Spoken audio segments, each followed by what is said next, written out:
तो hello student, एक बार फिर आप सभी का स्वागत है आपके अपने यूट्यूब चैनल जिसका नाम है फिजिक्स फाउंडेशन। तो ज़्यादा देर नहीं करते हैं, आज का टॉपिक हमारा पावर पढ़ाने स्टार्ट कर देते हैं जल्दी। इलेक्ट्रिक पावर हमारा बेसिकली टॉपिक है, इलेक्ट्रिक पावर। आप लोग 9th में पढ़ते हुए आ रहे हैं बेटा मैकेनिकल पावर। यहाँ पर इलेक्ट्रिक पावर है, वहाँ पर देखें रेट ऑफ डूइंग वर्क था, मैकेनिकल वर्क जो हुआ करता है या मैकेनिकल एनर्जी का कंजम्पशन, यहाँ पर आपका इलेक्ट्रिकल एनर्जी आएगा। डिफाइन कैसे किया गया, ज़्यादा इंपॉर्टेंट तो है ये, खैर ऐसी बात नहीं है, लेकिन इतना कोई खास समझाने लायक इसमें कुछ नहीं है। 9th का टॉपिक है the rate of consumption of energy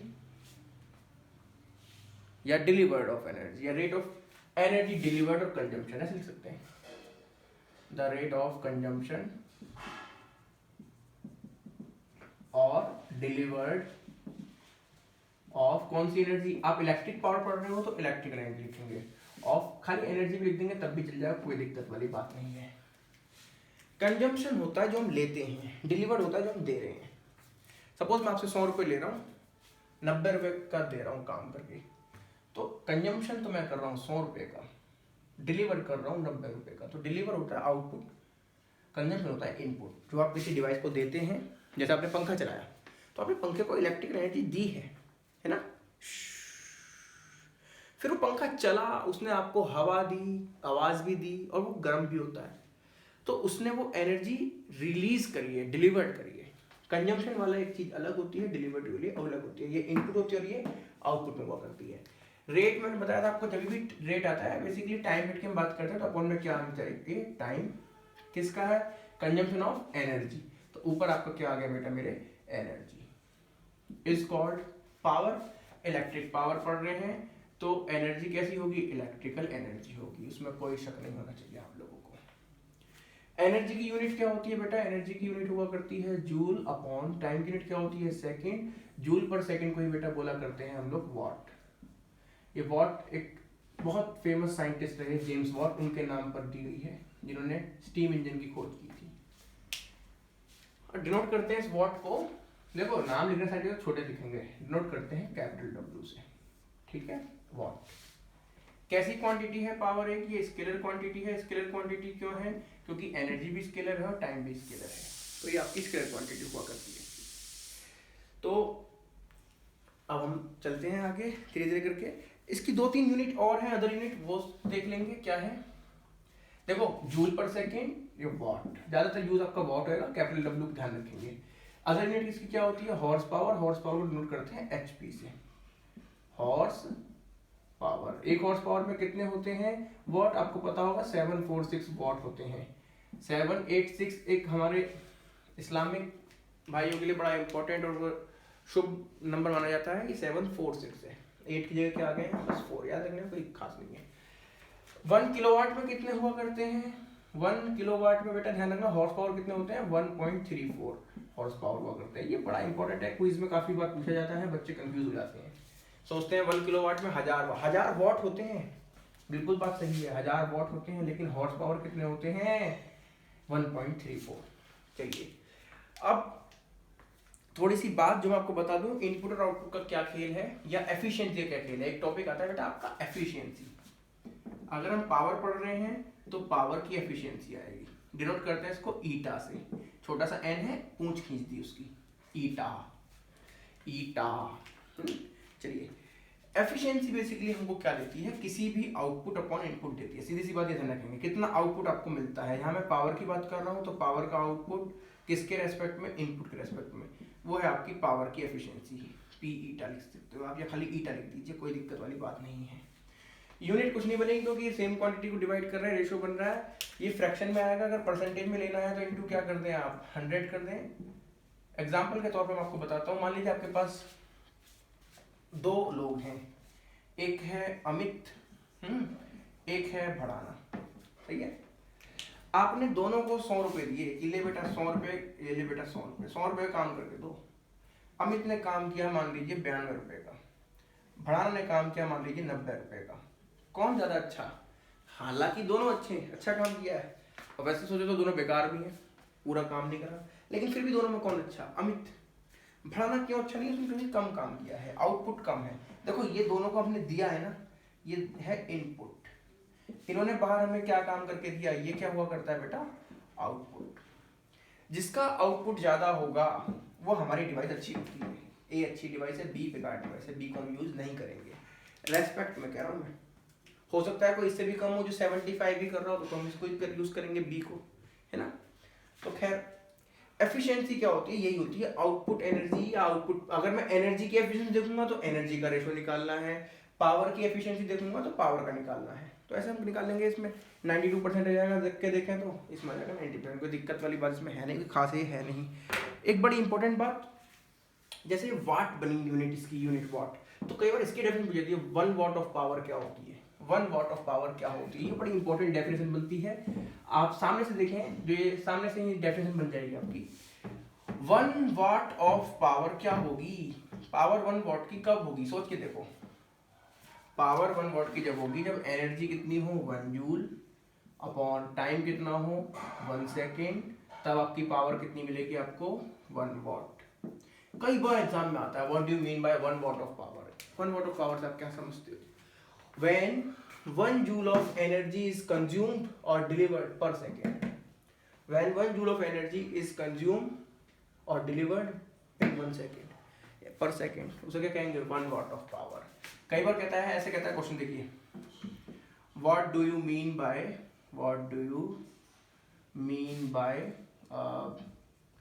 10 watt, इससे क्या समझते हो आप। अजी हम ना समझते कुछ भी, जो समझना तुम समझ लो है, अरे बेवकूफ समझ बेटा। देखो ये 10 वॉट कब होगा, जब ये तो 1 सेकेंड ये कितना हो 10 जूल। तो क्या लिखेंगे आप इसके आंसर में, when 10 joule of energy is consumed per second then the power is said to be 10 watt. कोई बल्ब है 60 वॉट का, इसका मतलब वो हर सेकेंड में कितने जूल एनर्जी कंज्यूम कर रहा है 60 जूल। कोई बल्ब है 100 वाट का, इसका मतलब वो हर सेकेंड में 100 जूल एनर्जी कंज्यूम कर रहा है। एक बड़ी इंपॉर्टेंट बात, आप लोगों के घर में 0 वाट का बल्ब होगा, सोच के देखना 0 वाट का होता है कि नहीं होता है, ठीक। तो चलिए अब हम थोड़ा सा आगे चलते हैं बेटा, मेरी बात बड़ी इंपॉर्टेंट समझना। किसी भी बल्ब में आपने देखा होगा, खासकर बल्ब में नॉर्मली हम लोग आपस में बच्चे, जो छोटे बच्चे वो भी लगा लेते हैं बल्ब घरों में, कई बार सीढ़ी वगैरह पे चढ़ के, कई बार वैसे ही जो लंबे होते हैं अमिताभ बच्चन जैसे, वो वैसे ही पहुंच जाते हैं। तो बल्ब पे लिखा रहता है, कुछ भी लिखा हो सकता है। बल्ब का मैं डायग्राम बनाने की कोशिश कर रहा हूँ, मोदक ना बन जाए बस, चलो बन गया बल्ब जैसा, अब गुब्बारा सा लग रहा है। तो इस तरीके से अगर मैं देखूं बल्ब पे, यहाँ ग्लास पे जो ना ऊपर यहाँ कुछ लिखा रहता है, कंपनी का नाम, विपुल इज द बेस्ट, ऐसे कुछ भी लिखा हुआ, हमें क्या पता। तो वो क्या होता है, हम मेरे पास एक पुराना बल्ब है, फ्यूज बल्ब है, मैं सोच रहा हूँ आपको दिखाऊं, अगर ये फोकस में पड़ता हो आपको दिखेगा। ये देखिए, आई थिंक फोकस में पड़ रहा होगा, तो अगर आप देख पा रहे होंगे इसको, तो इसमें ध्यान से देखो तो यहाँ पे लिखा हुआ है ये 100 वाट, है ना, W फॉर वाट, और साथ में नीचे एक चीज़ लिखी हुई है, देखिए यहाँ ध्यान से 250, आई थिंक 250 ही है, 250। आप ध्यान से देखें यहाँ पे क्या लिखा हुआ है, एक तो ये तो लिखा हुआ है कंपनी का, तो भूल जाओ, ये लिखा है 100 वाट, ये क्या लिखा है 250 V for potential difference, volt. तो बल्ब पे जो लिखा हुआ है, मेरे इस बल्ब पे लिखा हुआ है, कितना लिखा हुआ है 100 वाट, W फॉर वाट, साथ में लिखा है 250 V। कुछ भी लिखा हो सकता है, मैं ये नहीं कह रहा यही लिखा होगा सबके बल्ब पे, किसी के में कुछ भी लिखा हो। इसका मतलब क्या होता है, ये बड़ी इंपॉर्टेंट चीज है बेटा, एग्जाम के पॉइंट ऑफ व्यू से बड़ी इंपॉर्टेंट है, न्यूमेरिकल के पॉइंट ऑफ व्यू से बड़ी इंपॉर्टेंट है, और आपकी नॉलेज के पॉइंट ऑफ व्यू से बड़ी इंपॉर्टेंट चीज है। देखें V यानी वोल्ट, ये दे रखा है आपको पोटेंशियल डिफरेंस, W यानी कि वाट, ये दे रखी है आपको पावर। अब कोई भी बच्चा कह देगा सर जी इसमें क्या बात है, इस बल्ब की पावर 100 वाट है, इसका मतलब ये 1 सेकेंड में कितनी 100 जूल एनर्जी कंज्यूम और डिलीवर कर रहा है। बिल्कुल बात सही है, मैंने यही बोला था अभी वाट के बारे में, बोला था ना 10 वाट क्या है 1 सेकेंड में 10 जूल, 60 वाट 1 सेकेंड में 60 जूल, 100 वाट 1 सेकेंड में 100 जूल एनर्जी कंज्यूम कर रहा है। लेकिन यह जो लिखा होता है साथ में ये इसलिए लिखा होता है, ये 100 वाट का काम तब करेगा ये बल्ब जब इसके दोनों पॉइंट्स के बीच में पोटेंशियल डिफरेंस कितना लगा दो 250 वोल्ट। तभी ये 100 वाट का काम करेगा, अदरवाइज ये 100 वाट का बल्ब नहीं होगा। मान लीजिए आपने लगा रखी है 200 वोल्ट, तो ये 100 वाट का नहीं है। ये बल्ब 100 वाट का जो मैं यहाँ पे अभी आपको दिखा रहा था, ये बल्ब 100 वाट का सिर्फ तभी है जब इसके दोनों पॉइंट्स के बीच कितना पोटेंशियल डिफरेंस बनता हो, 250 वोल्ट, तभी ये 100 वाट का है, अदरवाइज ये बल्ब 100 वाट का नहीं है। ये बड़ी इंपॉर्टेंट चीज है बेटा, ध्यान रखना। और दूसरी इंपॉर्टेंट बात, अभी तो इसमें सब हटा हुआ है इसका वायर फिलामेंट, अगर आप देखें आपको दिखेगा, अब दिख जा साले, अगर आप देखेंगे इसमें आपको दिखेगा एक वायर होता है ये। अब इस वायर, ये फिलामेंट हुआ करता है, वो सब हम एक अलग वीडियो बना लेंगे बल्ब के बारे में, फ्यूज के बारे में, वो सब अलग बनाएंगे हम। तो इस वायर की खासियत देखिए, आप पोटेंशियल डिफरेंस चेंज करें, सोच के देखो, मैं इस डायग्राम को अच्छे से बनाऊं और फिर समझना मेरी बात को। पहली बात, इसका मतलब क्या है, जो बल्ब पे लिखा है, इसका मतलब है कि 250 वोल्ट पे वो 100 वाट का है, 200 वोल्ट पे नहीं होगा, 100 वाट का नहीं होगा, होगा कोई और पावर होगी। लेकिन अब समझे होता क्या है अल्टीमेटली, अगर मैं देखूं ये ए लो, ठीक है, ये बन गया आपका बल्ब। अब मैं अगर इस बल्ब पे यहां से वोल्टेज बढ़ाऊं या घटाऊं, कुछ भी करूं, वोल्टेज बढ़ाऊंगा तो इसमें करंट बढ़ जाएगा, है ना, वोल्टेज बढ़ने पे करंट बढ़ जाता है, याद करो ओम्स लॉ। वोल्टेज घटाऊंगा तो करंट घट जाएगा। मैं आपसे पूछने लगूं, चलो बात ठीक है, लेकिन क्या ये जो अंदर फिलामेंट है, ये वायर है, क्या इसका रेजिस्टेंस चेंज होगा वोल्टेज बढ़ाने घटाने पर? आपने एक बात पढ़ा था ओम्स लॉ में, I प्रोपोर्शनल टू V, है ना, यानी V is equal to IR। तो मैंने बोला था R एक प्रोपोर्शनलिटी कांस्टेंट है जो V और I पर डिपेंड नहीं करता। इसका मतलब इसका रेजिस्टेंस सेम रहेगा, आप बाहर से कितनी वोल्टेज बढ़ाओ घटाओ उससे फर्क नहीं पड़ेगा, उससे उसके करंट पे फर्क पड़ेगा, लेकिन उसके रेजिस्टेंस पे फर्क नहीं पड़ेगा। बड़ा इंपॉर्टेंट कॉन्सेप्ट है बेटा, ये ध्यान रखेंगे इस बात को, ठीक है। रेजिस्टेंस चार्ज पे डिपेंड करता है, याद करो लानत, है ना, लेंथ, एरिया, नेचर, टेम्परेचर। तो ये मुझे बताना था आपको, जो बड़ी इंपॉर्टेंट चीज है आपको बताने लायक। तो अब हम देखते हैं बेटा पावर के, इलेक्ट्रिक पावर के डेरिवेशन को जल्दी से देखते हैं। डेरिवेशन फिर 2-3 हम लपेटेंगे, न्यूमेरिकल लपेटते ही आपका कॉन्सेप्ट क्लियर हो जाएगा। हालांकि अभी मैंने जो क्वेश्चन बताया आपको बल्ब वाला, इससे काफी कुछ न्यूमेरिकल आपके सॉल्व हो जाएंगे। तो जल्दी देखते हैं हम इलेक्ट्रिकल पावर का डेरिवेशन। सिंपल सी बात, मैंने आपको बोला what is power, rate of energy consumption, energy upon time. Okay, कौन सी एनर्जी, इलेक्ट्रिकल एनर्जी। अच्छा, क्या याद करो इलेक्ट्रिकल एनर्जी हीट में कन्वर्ट हुई थी, लास्ट वीडियो देखेंगे आप मेरी, जूल हीटिंग इफेक्ट में इलेक्ट्रिकल एनर्जी थी जो हीट में कन्वर्ट हो रही थी। इसका मतलब जो वो एनर्जी थी वो हीट के बराबर ही रही होगी, उसे Q से डिनोट कर लो चाहे H से कर लो, कोई दिक्कत नहीं है ना। ये टाइम हो गया। क्या एनर्जी वर्क के इक्विवेलेंट थी, हाँ, है ना। अब आप देखेंगे पोटेंशियल डिफरेंस का फॉर्मूला क्या था, W/Q, तो यहाँ से W क्या आ गया, आप देखेंगे VQ, तो यहाँ से पावर, इधर लाइट पड़ रही होगी, आई थिंक इधर लाइट पड़ रही होगी, मैं इधर ले लेता हूँ, शायद नहीं पड़ रही हो, क्या पता, नहीं पड़ रही, यहाँ पड़ रही होगी, चलो अलग ले दो, क्या दिक्कत है। क्या हो गया, पावर W की जगह क्या रखेंगे आप, यहाँ से देखें VQ/T। अब इसको देखें Q/T, एक फॉर्मूला देखा होगा आपने सबसे पहली वीडियो, है ना, ये क्या बन गया VI, तो पावर का जनरल फॉर्मूला बन गया VI। आपको एक बात बताऊं तो ध्यान से देखो, तो ये VIP लिखा हुआ है ना, मेरा नाम है वैसे VIPUL, V into I is equal to P। Power क्या है, V into I, V voltage यानी कि पोटेंशियल डिफरेंस, सही है, पोटेंशियल डिफरेंस याद रखना, इंटू क्या, करंट, वो क्या देता है आपको, वो देता है आपको पावर, इलेक्ट्रिकल पावर। आपका डेरिवेशन हो गया पूरा। अभी इसी को हम और बढ़ा सकते हैं, क्या बढ़ा सकते हैं, देखें आप ध्यान से बेटा, अगर आप देखो ध्यान से, तो ये VQ किसका फॉर्मूला था, ये वही तो था हीट का फॉर्मूला, है ना, उसी के फॉर्मूले आप देखें ध्यान से, अगर लास्ट फॉर्मूले उसी के हीट के जो थे वो क्या क्या थे। हीट का फॉर्मूला था एक तो VQ सर, एक फॉर्मूला था सर VIT सर, एक फॉर्मूला था सर I²RT सर, एक फॉर्मूला था sir V² by R into T। What is T, T for time, है ना। अब देखो मैंने वी क्यू को डिवाइड करा टी से, यानी कि ये वाला तो यूज में ले लिया, टी से डिवाइड किया तो वी आई आ गया। इस वाले को यूज करो जरा, है ना, एनर्जी की जगह रखो, क्या आएगा V I T, V I T को फिर टी से डिवाइड करोगे फिर से वी आई आ जाएगा, ये भी हो गया, है ना। उसको यूज कर लो तो आई स्क्वायर आर आ जाएगा, टी से टी उड़ जाएगा, अब अपॉन में टी है ना, इसको यूज करोगे तो वी स्क्वायर आर आ जाएगा। आप देख सकते हैं यहीं से देखें, P is equal to V I लिखा ना, ओके। V की जगह क्या होता है, V is equal to I R होता है, हमने ओम्स लॉ से पढ़ा है, I into I square R, ये बन गया पावर का फॉर्मूला आई स्क्वायर आर।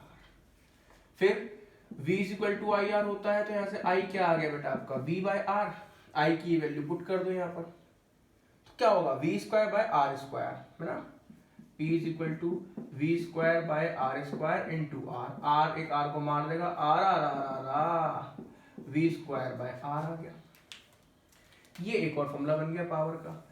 तो जैसे हीट के 4 फॉर्मूले थे, पावर के आपके बेटा 3 बनेंगे, क्योंकि देखो इन दोनों से तो एक ही फॉर्मूला बन जाएगा वी आई, है ना। तो पावर के आपके 3 फॉर्मूले, एक तो हो गया ये वी आई, एक हो गया ये आई स्क्वायर आर, एक हो गया आपका वी स्क्वायर बाय आर। अब इसमें जो ये डेरिवेशन खत्म, कुछ नहीं है डेरिवेशन। अब इसमें जो बेटा एक इंपॉर्टेंट चीज है, वो बच्चे कंफ्यूज होते हैं कि पावर रेजिस्टेंस के डायरेक्टली प्रोपोर्शनल है कि इनवर्सली प्रोपोर्शनल है। देखो जरा फॉर्मूलों को, अगर आप इसके पावर के फॉर्मूलों को देखेंगे तो आप कंफ्यूज हो जाएंगे कि पावर डायरेक्टली प्रोपोर्शनल है रेजिस्टेंस के कि इनवर्सली प्रोपोर्शनल है। तो ऐसी बातों पर ध्यान बिल्कुल ना देना, क्योंकि इसमें आप अलग अलग तरीके से इसको देखेंगे। कैसे होते हैं देखने के तरीके, नजरिए क्या होते हैं, देखें। पावर का फॉर्मूला एक तो बना V इंटू आई, एक पावर का फॉर्मूला बना बेटा आई स्क्वायर आर, एक पावर का फॉर्मूला बना आपका V स्क्वायर बाय आर, ठीक है।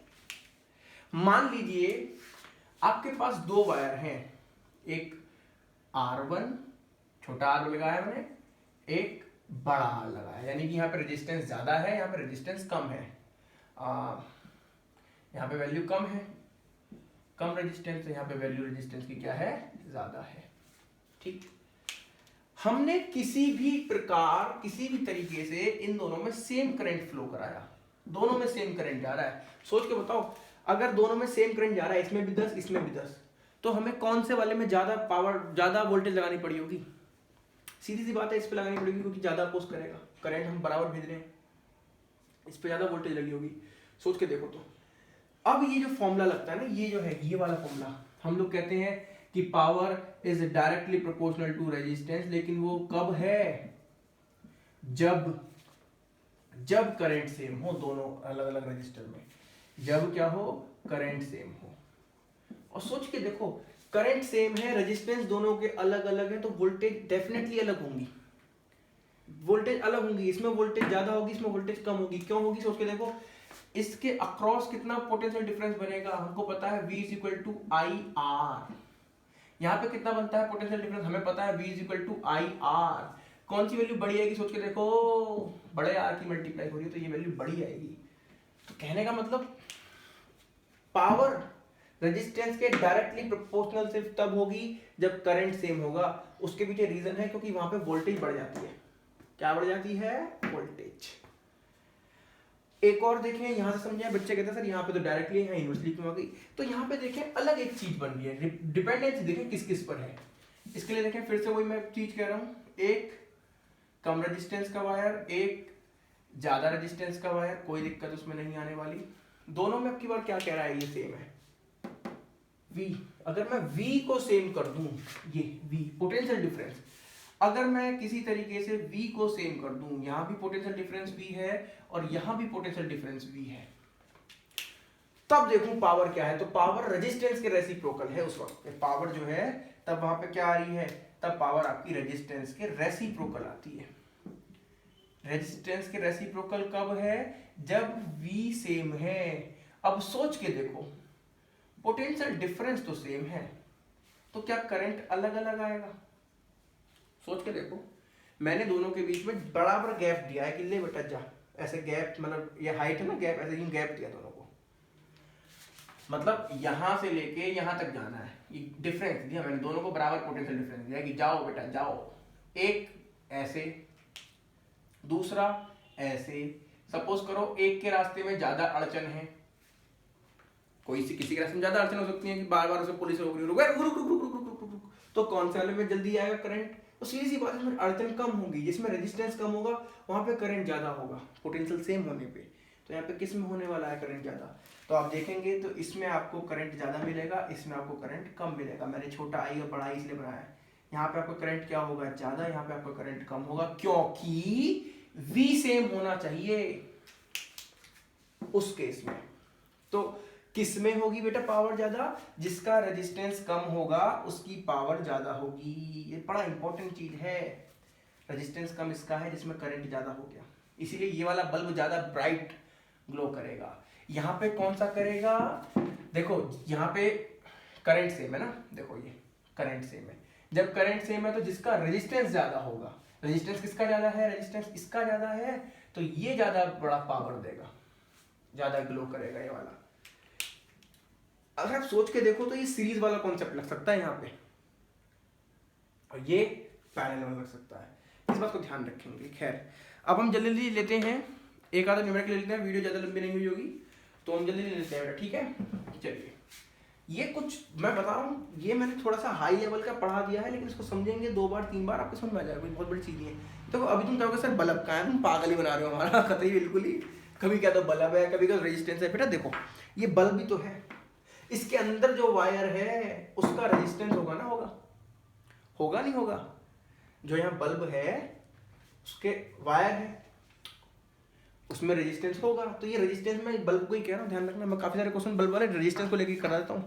चलिए क्या इस बात को ध्यान रखेंगे बेटा, बड़ी इंपॉर्टेंट चीज है। मैं कह रहा हूँ बच्चे बहुत कंफ्यूज रहते हैं, 12th करने के बाद भी इन चीजों में कंफ्यूज होते हैं कि सर ये कौन सा वाला बैठेगा। बस सोच के देखो, कॉन्सेप्ट लगाओगे तो सब सही है, ठीक? चलिए अब हम आगे चलते हैं अपने न्यूमेरिकल्स की तरफ। अब हमारा न्यूमेरिकल पोर्शन स्टार्ट हो रहा है। डेरिवेशन करा दिया, डेफिनेशन बता दी, ओए होए होए होए, बड़ा मजा आ रहा है। ओ जी बड़ा मजा आ रहा है जी। और ये तुम कैसे हो जी? हम बढ़िया हैं जी। देखिए बेटा पहला क्वेश्चन, कैलकुलेट द वाटेज।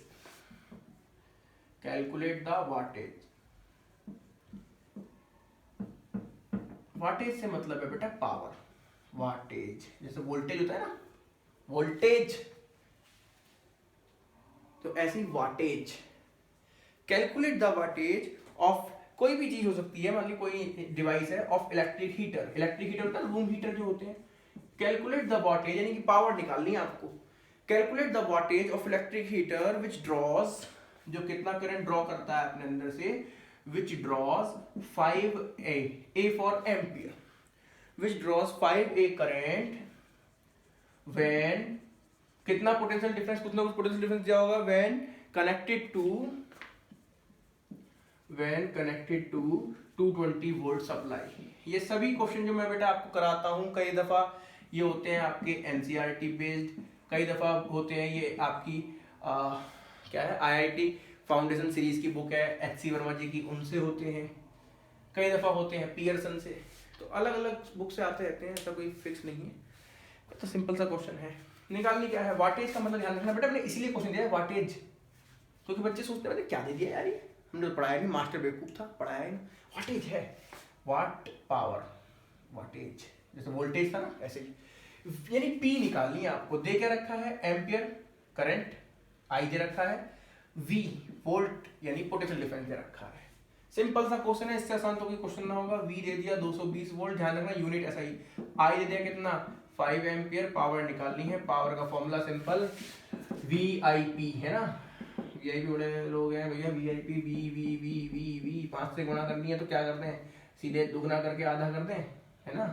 तो 1100 आ जाएगा आई थिंक, आधा हो गया, हाँ ठीक है, आधा करके 0 लगा दिया, ठीक है, ठीक है ना, ये हो जाएगा। चलिए ये आपकी पावर हो गई खत्म, आंसर। कोई क्वेश्चन ही नहीं है इसमें, क्या क्वेश्चन, लेकिन फिर भी बेटा आपको आने चाहिए। एक बड़ा अच्छा क्वेश्चन जो मैं आपको अब कराने वाला हूँ वो है बल्ब से रिलेटेड। इसमें कुछ दिक्कत नहीं आएगी।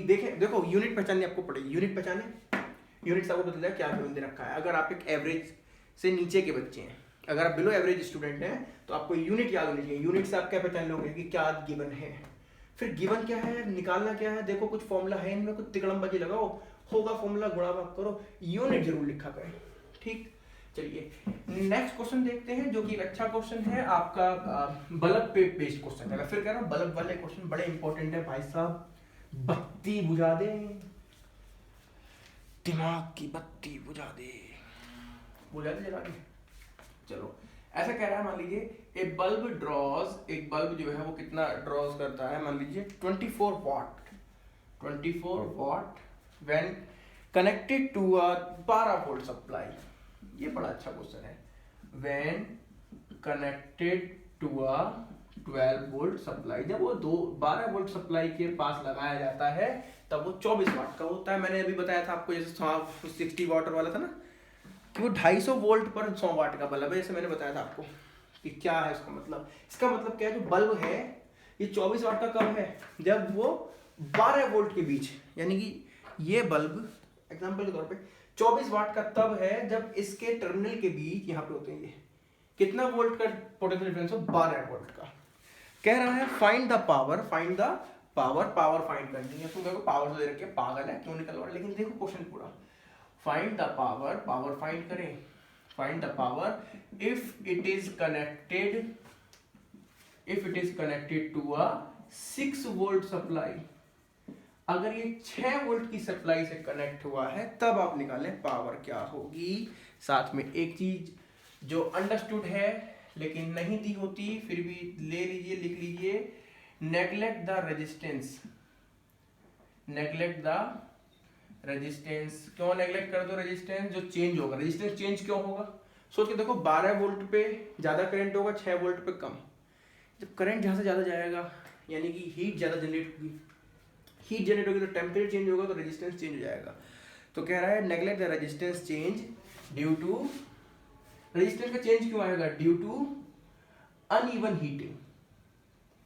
अनइवन हीटिंग है ना, अलग अलग कंडीशन पे अलग अलग हीट होगा, उसे हम नेग्लेक्ट कर देंगे। नहीं भी रहता हम तब भी नेग्लेक्ट कर दिया करते हैं।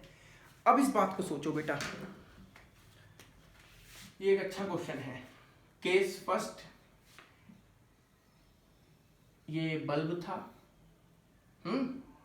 ओके, जब इसके पॉइंट्स के बीच में 12 वोल्ट का पोटेंशियल डिफरेंस था तब ये कितने वाट का था, 24 वाट का। अब कह रहा है सेकंड केस में कि वही बल्ब है ना, अब इसको कितने पोटेंशियल डिफरेंस के बीच रखा गया, 6 वोल्ट सप्लाई के बीच रखा गया। तो बताओ इसकी पावर क्या होगी। अब इन दोनों ही केस में देखें बेटा, मैंने आपको स्टार्टिंग बताया था जब बल्ब वाला केस बताया था कि क्या इन दोनों ही कंडीशन में इसके अंदर का रेजिस्टेंस चेंज होगा, क्या इस वायर का जो अंदर फिलामेंट है इसका रेजिस्टेंस चेंज होगा क्या वोल्टेज के चेंज होने से, नहीं होगा। डिपेंड ही नहीं करता रेजिस्टेंस यार इन चीजों पर।